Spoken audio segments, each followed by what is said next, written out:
बिस्मिल्लाहिर्रहमानिर्रहीम। अस्सलाम वालेकुम। कैसे हैं जी आप? ठीक हैं, खैरियत से हैं?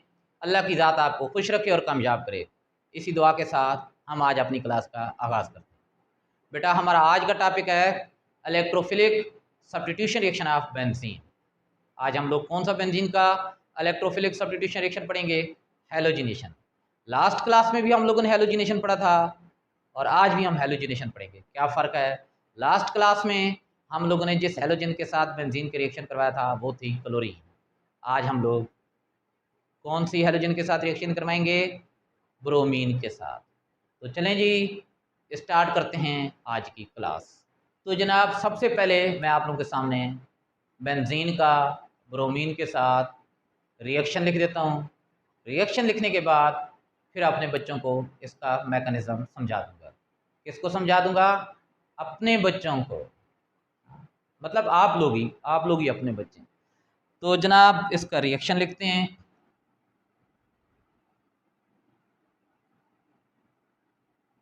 ये कौन सी चीज़ बन गई है? अभी तक तो खैर नहीं बनी, लेकिन आप बता सकते हैं कौन सी चीज़ है? बेंजीन ब्रोमीन के साथ रिएक्शन करवाएंगे। इससे पहली क्लास में आप लोगों ने पढ़ा था बेंजीन की हैलोजिनेशन कैटलिस्ट की मौजूदगी में होती है। और कौन सा कैटलिस्ट इस्तेमाल होता है? Lewis acid. क्लोरीनेशन में FeCl3 कैटलिस्ट के तौर पर इस्तेमाल हुआ था। अब यहाँ पर आप समझ गए होंगे जी। क्या समझ गए हैं? यहाँ पर आप लोग कौन सा कैटलिस्ट इस्तेमाल करेंगे? FeBr3।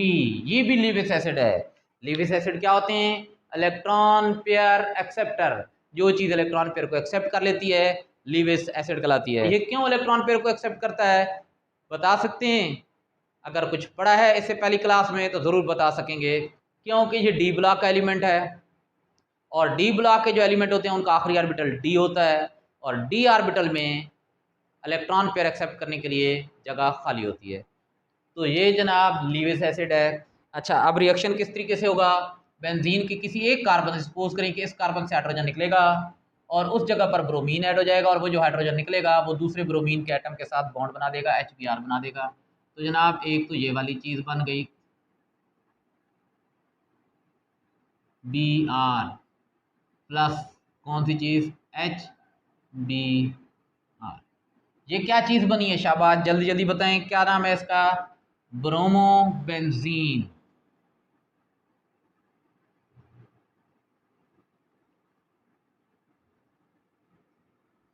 अब हम लोग पढ़ते हैं इसका मैकेनिज्म।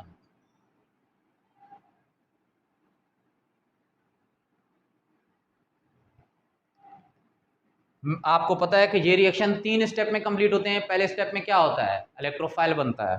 पहला स्टेप क्या है? Formation of electrophile.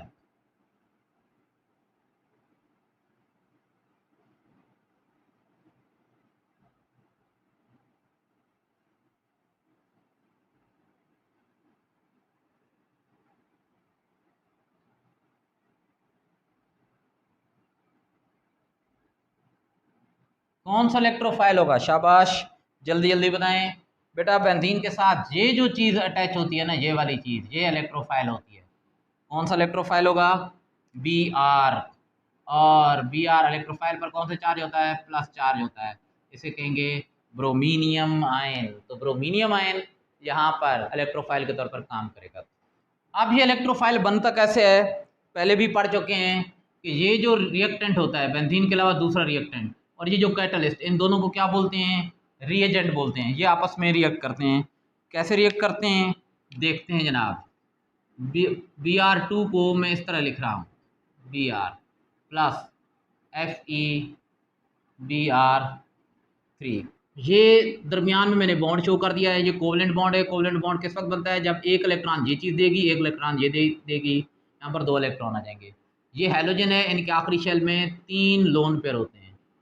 कितने इसके आखिरी शेल में इलेक्ट्रॉन हो गए? 8। इसमें भी 8 इलेक्ट्रॉन है, हमने शो नहीं किया। ये और ये स्ट्रक्चर दोनों सेम है। अब होता क्या है कि Fe को इलेक्ट्रॉन पेयर चाहिए, लोन पेयर चाहिए। इसके डी ऑर्बिटल में जगह है लोन पेयर एक्सेप्ट करने के लिए। तो ये वाले लोन पेयर इसे छीनने की कोशिश करेगा, लेकिन आपका क्या ख्याल है कि ब्रोमीन दे देगी? अगर इलेक्ट्रॉन पेयर दे देती है तो आखिरी शेल में कितने इलेक्ट्रॉन ले जाएंगे? 6। होने कितने चाहिए? स्टेबल तब होगी जब 8। अगर इलेक्ट्रॉन पेयर ये छीन कर ले जाता है तो ये अनस्टेबल हो जाएगी, लिहाजा ये अपने आप को अनस्टेबल नहीं होने देगी। ये क्या काम करेगी, इन इलेक्ट्रॉन पेयर के साथ साथ खुद ही इसकी खिदमत आलिया में हाजिर हो जाएगी। जनाब जब ये इलेक्ट्रॉन पेयर इधर जाएगा तो ये इधर से भी इलेक्ट्रॉन पेयर ले लेगी, सही है। अब ये बॉन्ड टूट गया, ये बॉन्ड बनाने वाले दोनों इलेक्ट्रॉन इस ब्रोमीन के साथ चले गए और ये ब्रोमीन इन इलेक्ट्रॉन के साथ Fe के पास आ गई, तो क्या बनेगा जनाब, ये वाली चीज़ बन जाएगी। ज़रा देखें, Fe Br, पहले Br3 थे, अब ये वाला Br भी हो गया Br4, और यहाँ पर कोऑर्डिनेट कोवलेंट बॉन्ड बनेगा। क्यों कोऑर्डिनेट कोवलेंट बॉन्ड किस वक्त बनता है, जब ये इलेक्ट्रॉन पेयर एक ही चीज़ प्रोवाइड कर रही होती है। एक चीज़ इलेक्ट्रॉन पेयर डोनेट करती है, दूसरी चीज़ इलेक्ट्रॉन पेयर एक्सेप्ट करती है। ब्रोमीन इलेक्ट्रॉन पेयर डोनेट कर रही है, Fe इलेक्ट्रॉन पेयर एक्सेप्ट कर रही है, तो Fe और इस Br के दरमियान कोऑर्डिनेट कोवलेंट बॉन्ड बनेगा। जब भी कोऑर्डिनेट कोवलेंट बॉन्ड बनता है तो उस चीज़ के गिर्द हम लोग स्क्वायर ब्रैकेट लगा देते हैं। ये एक फालतू इलेक्ट्रॉन लेकर आ रही है, ये इलेक्ट्रॉन अपना, ये इस ब्रोमीन का, तो ये इस ब्रोमीन का भी एक इलेक्ट्रॉन लेकर आ रही है। जब फालतू इलेक्ट्रॉन आ जाता है कौन सा चार्ज आता है, नेगेटिव चार्ज। और जनाब ये वाला जो ब्रोमीन है, इस बेचारे का तो एक इलेक्ट्रॉन ये छीन कर ले आई, तो इसका एक इलेक्ट्रॉन कम हो गया, इस पर कौन सा चार्ज, प्लस चार्ज आ गया, ठीक। अब जनाब ये बन गया है आपके पास इलेक्ट्रोफाइल ब्रोमीनियम आयन। अगले स्टेप में क्या करेगा, ये वाला इलेक्ट्रोफाइल बेंजीन के पाई इलेक्ट्रॉन पर अटैक कर देगा।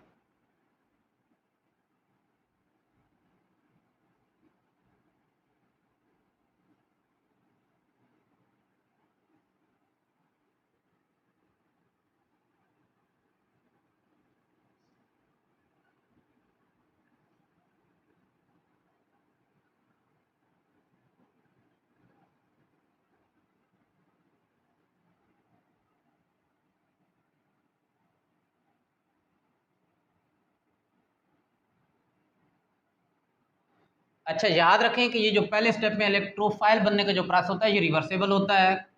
इसको डबल एरो से ज़ाहिर करते हैं, और ये मैंने आपको जनरल रिएक्शन यानी इलेक्ट्रोफिलिक सब्स्टिट्यूशन रिएक्शन की जो पहली क्लास थी उसमें भी ये बात समझाई थी, लेकिन इससे पहले जो क्लोरीनेशन की क्लास हुई थी उसमें ये बात मैं बताना भूल गया था, तो उसमें भी आप लोगों ने खुद ही करेक्शन कर लेनी है। ये पहले स्टेप में इलेक्ट्रोफाइल बनने का जो प्रोसेस होता है रिवर्सेबल होता है, डबल एरो से ज़ाहिर करते हैं। अब जनाब हम लोग इस इलेक्ट्रोफाइल का बेंजीन के पाई इलेक्ट्रॉन पर अटैक करवाते हैं। ये जनाब हो गई बेंजीन, ये बेंजीन पाई इलेक्ट्रॉन प्लस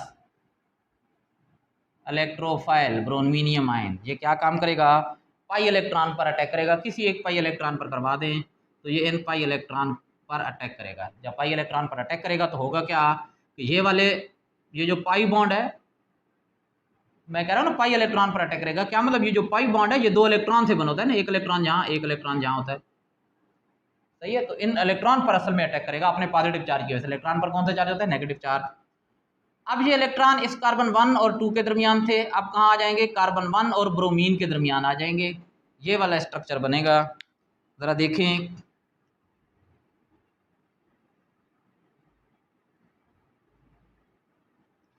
ये वाला पाई बॉन्ड तो अपनी जगह पर, ये वाला अपनी जगह पर, और यहाँ पर इस कार्बन के साथ पहले कौन सी चीज़ लगी थी, हाइड्रोजन।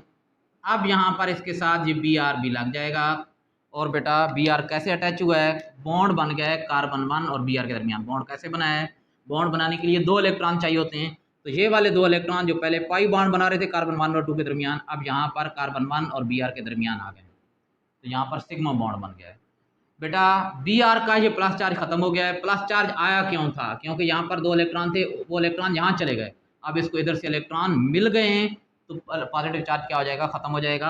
अब पॉजिटिव चार्ज कहाँ आएगा, पॉजिटिव चार्ज उस चीज़ पर आता है जिससे इलेक्ट्रॉन चला जाता है, जिससे इलेक्ट्रॉन दूर हो जाता है, जो चीज़ इलेक्ट्रॉन लूज कर देती है।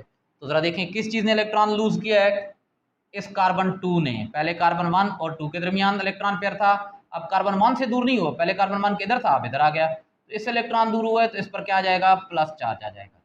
बेटा ये जो चीज़ बनी है ये एक आयन बना है, जिस चीज़ पर प्लस चार्ज या नेगेटिव चार्ज आ जाता है उसे हम लोग क्या कहते हैं, आयन कहते हैं। ये आयन बना है एरिनियम आयन, जैसे कहते हैं सिग्मा कॉम्प्लेक्स। अब बेटा ये अनस्टेबल है, क्यों अनस्टेबल है, एक तो इस पर चार्ज आ गया है, चार्ज किसी चीज़ पर आ जाए तो क्या बन जाती है वो चीज़, अनस्टेबल। दूसरा, इस कार्बन की हाइब्रिडाइजेशन चेंज हो गई है। यहाँ पर हर कार्बन, बेंजीन के जो 6 कार्बन है, 6 के 6 कार्बन में हाइब्रिडाइजेशन कौन सी थी? sp2। अब यहाँ पर हाइब्रिडाइजेशन कौन सी हो गई? इस कार्बन में sp3 हाइब्रिडाइजेशन हो गई है। हाइब्रिडाइजेशन के चेंज होने से अनस्टेबिलिटी आ गई है। और बेटा जरा देखिए, यहाँ पर 3 पाई बॉन्ड थे, ये 3 पाई बॉन्ड अपनी पोजीशन चेंज करते, ये वाला पाई बॉन्ड यहाँ, ये यहाँ और ये यहाँ शिफ्ट हो जाता। ये लगातार अपनी पोजीशन चेंज करते रहते थे। इस तरीके से पाई इलेक्ट्रॉन सिस्टम सर्कुलेट करता रहता। पाई इलेक्ट्रॉन सिस्टम की सर्कुलेशन की वजह से बेंजीन का रिंग स्टेबल होता।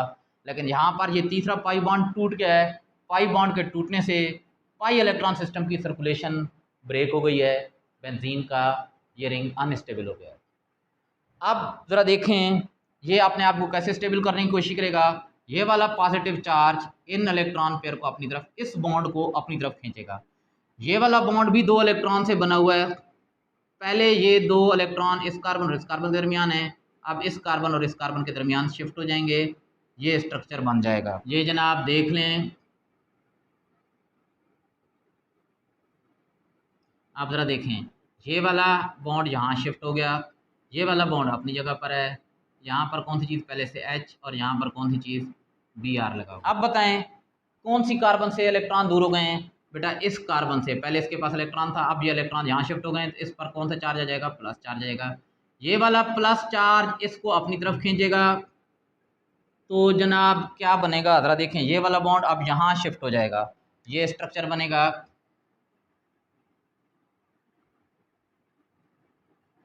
ये बॉन्ड यहाँ, ये वाला बॉन्ड यहाँ शिफ्ट हो गया, यहाँ पर H और यहाँ पर Br। अब इलेक्ट्रॉन कौन से कार्बन से दूर हुई हैं? इस कार्बन से दूर हुई हैं, ये यहाँ पर शिफ्ट हो गए, इस कार्बन से दूर हुई हैं, इस पर कौन सा चार्ज आ जाएगा? पॉजिटिव चार्ज आ जाएगा।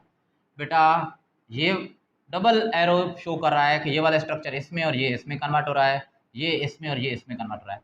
ये बेटा तीनों स्ट्रक्चर एक दूसरे के कहलाते हैं रेजोनेंस स्ट्रक्चर। ये प्रोसेस क्या कहलाता है? रेजोनेंस। और ये वाले तीनों स्ट्रक्चर एक दूसरे के क्या कहलाते हैं?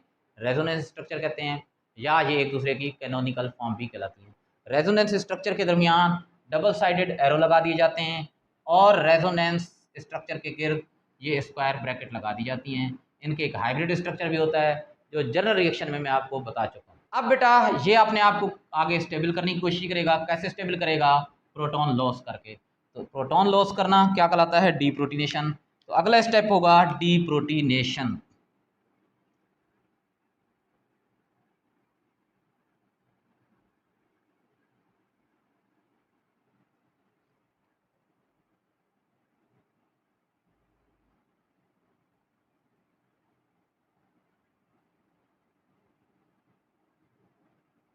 मैं ये वाला स्ट्रक्चर ले रहा हूँ, ये स्ट्रक्चर मैं यहाँ पर जनाब बना देता हूँ आपके सामने।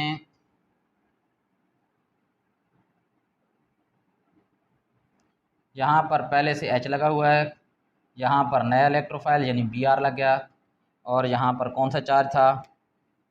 पॉजिटिव चार्ज था। ये हाइड्रोजन इस कार्बन के साथ एक बॉन्ड के जरिए जुड़ा हुआ है। बॉन्ड कैसे बनता है? कोवलेंट बॉन्ड, 2 इलेक्ट्रॉन से बनता है। ये एक इलेक्ट्रॉन इस कार्बन का होगा, एक इलेक्ट्रॉन हाइड्रोजन का होगा। ये पॉजिटिव चार्ज इन इलेक्ट्रॉन को अपनी तरफ अट्रैक्ट करता है, तो ये वाला बॉन्ड यहाँ पर शिफ्ट हो जाता है। ये सिग्मा बॉन्ड है, सिंगल है सिग्मा, ये सिंगल है सिग्मा। यहाँ पर जब जाएगा डबल बन जाएगा, क्या मतलब? पाई बॉन्ड बन जाएगा। तो ये स्ट्रक्चर बनेगा जनाब।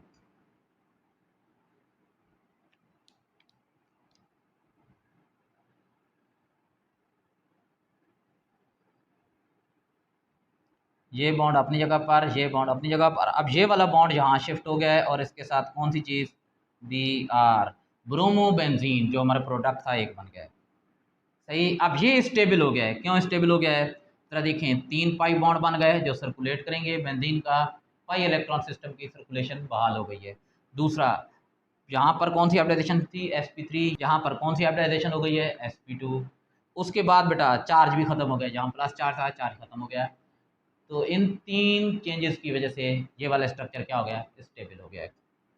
अच्छा, अब ये जो H है, H पर भी प्लस चार्ज आ जाता है। क्यों अब प्लस चार्ज आ जाता है बेटा? यहाँ ये जो 2 इलेक्ट्रॉन थे उनमें से एक H का था, तो ये दोनों इलेक्ट्रॉन यहाँ चले गए। क्या मतलब? H का अपना इलेक्ट्रॉन भी H को छोड़कर चला गया। तो पहले भी हम बात कर चुके हैं, जब अपने छोड़कर चले जाते हैं तो फिर पीछे गम देकर जाते हैं। तो इसको कौन सा गम देकर गए हैं?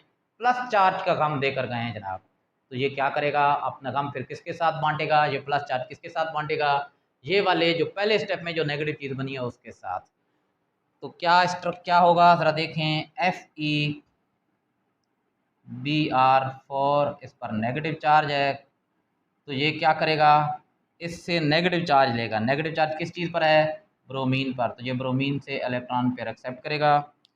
तो क्या बन जाएगा, Br नेगेटिव और H प्लस और Br नेगेटिव। तो इसका पॉजिटिव और इसका नेगेटिव एक दूसरे को क्या कर देंगे, कैंसिल कर देंगे, तो HBr बन जाएगा। पीछे क्या बनेगा, FeBr, एक Br तो H के साथ, FeBr3, शाबाश, FeBr3। देखें ना मैं कितना अच्छा टीचर हूँ, सवाल खुद करता हूँ, जवाब भी खुद देता हूँ, लेकिन शाबाश आप उनको दे रहा होता हूँ। अब बच्चों ये FeBr3 क्या था, कैटलिस्ट, देखें दोबारा क्या हो गया है, रिकवर हो गया है। तो ये था बेंजीन का ब्रोमिनेशन रिएक्शन। बेटा इसका क्वेश्चन किस तरीके से आता है, एक तो MCQs पूछे जाते हैं कि ब्रोमिनेशन रिएक्शन में इलेक्ट्रोफाइल कैसे बनता है। Br2 कैटलिस्ट FeBr3 के साथ रिएक्ट करके ब्रोमीनियम आयन यानी इलेक्ट्रोफाइल बना देता है। दूसरा ये पूछा जाता है इसमें कैटलिस्ट कौन सा इस्तेमाल होता है, तो आपको पता है लीविस एसिड FeBr3। यहाँ पर FeBr3 को हम लीविस एसिड क्यों कह रहे हैं, क्योंकि ये इलेक्ट्रॉन पेयर एक्सेप्ट करता है। क्यों इलेक्ट्रॉन पेयर एक्सेप्ट करता है, क्योंकि Fe डी ब्लॉक का एलिमेंट है और Fe के डी ऑर्बिटल में इलेक्ट्रॉन पेयर को एक्सेप्ट करने की जगह होती है। अच्छा एक और बात, ये चीज़ स्टेबल है, ये अनस्टेबल है। स्टेबल से अनस्टेबल की तरफ प्रोसेस स्लो होता है, तो ये स्लो स्टेप होगा, और ये अनस्टेबल है, ये स्टेबल है। अनस्टेबल से स्टेबल चीज़ बनने का प्रोसेस क्या होता है, फास्ट होता है, तो ये फास्ट स्टेप होगा। याद रखें रेट डिटरमाइनिंग स्टेप एक चीज़ होती है जिसे कहते हैं रेट ऑफ रिएक्शन। आप लोग फर्स्ट ईयर में पढ़ चुके हैं, यहाँ मैं एक्सप्लेन नहीं करूँगा। रेट डिटरमाइनिंग स्टेप हमेशा स्लो होता है, तो अगर पूछ लिया जाए कि इसमें रेट डिटरमाइनिंग स्टेप कौन सा है, तो बेटा ये सेकंड वाला स्टेप है। तो अब इसका क्वेश्चन किस तरीके से आता है, बेटा इसका क्वेश्चन आता है, right the following electrophilic substitution reaction of benzene. नीचे 2 या 3 लिखे होते हैं, उनमें से एक बात औकात ये भी होता है ब्रोमिनेशन ऑफ बेंजीन। तो आप लोगों ने इसकी इक्वेशन लिखनी है और इसका मैकेनिज्म इसी तरीके से एक्सप्लेन करना है। कोई थ्योरी लिखने की ज़रूरत नहीं है। बहुत सारे मेरे माशाल्लाह बहुत ही काबिल अच्छे स्टूडेंट होते हैं जो इक्वेशन एक भी नहीं लिखते पेपर में, और 2-2 पेज जो है ना वो थ्योरी से भरकर आ जाते हैं। फिर उम्मीद जो है ना वो 100% मार्क्स लगा लेते हैं। जब रिज़ल्ट तवक्को के ख़िलाफ़ आता है तो फिर शिकवा करते फिर रहे होते हैं कि जनाब बोर्ड में तो बड़ी बेईमानी है, करप्शन है, ये है वो है। सारे का सारा पेपर सोल्व किया था लेकिन नंबर नहीं आए। बेटा नंबर जो है पेज भरने के नहीं आते, बल्कि नंबर जो चीज़ पूछी जाती है उसको सही लिखने से आते हैं। आज की क्लास में इतना ही। अगली क्लास में हम लोग इंशाल्लाह बेंजीन की नाइट्रेशन करेंगे। तब तक इजाज़त दीजिए। अल्लाह हाफ़िज़।